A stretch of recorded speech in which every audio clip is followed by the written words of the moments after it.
Don't mind me. I'm actually feeling a little bit under the weather today. A bit of a head cold, or don't know what it is. Anyway, I ended up having my follow up today, my bone scan follow up, and I guess good news, bad news situation.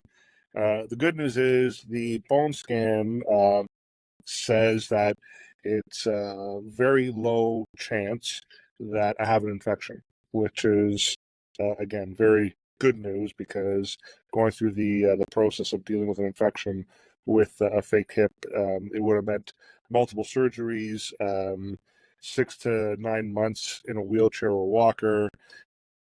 So, anyways, I'm just glad it wasn't that. So the doctor is going through the process of elimination. I explained to him recently again some of the things that are happening. Um, so what he thinks it is, we haven't landed on this yet, but what he thinks it is he believes that maybe the plastic liner has either worn out or a piece is broken off. And the reason why he says he thinks it might be that is because apparently with imaging you can't identify plastic pieces, or imaging doesn't pick up plastic pieces. So the only way really that we would know is by going in surgically. But before he goes down that path, what he'd like to do, he said sometimes, I don't recall, it's a bit of a fog right now, but sometimes there's either a nerve or a muscle that runs down the spine to the side of the hip, which causes bursitis as well, which causes inflammation and some of these other issues.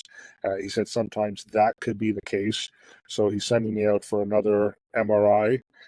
So I'll be having that hopefully the next week or two, and we're looking to rule that out. If we do rule that out, then he said we have a big decision to make, because again, the only way he can go in and determine if there's a broken piece or a worn out piece is by going in surgically and seeing with his own eyes. So I have a feeling that's where I'm going to end up landing, to be honest with you.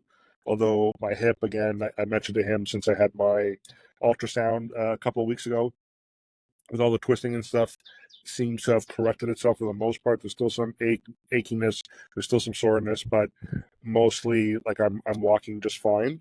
So I did mention that to him, and that's why he said that he does think that when there is a shift, so the shift is probably happening because of this broken or worn out piece, which is causing a pinched nerve, which is causing all the pain or the achiness that I feel.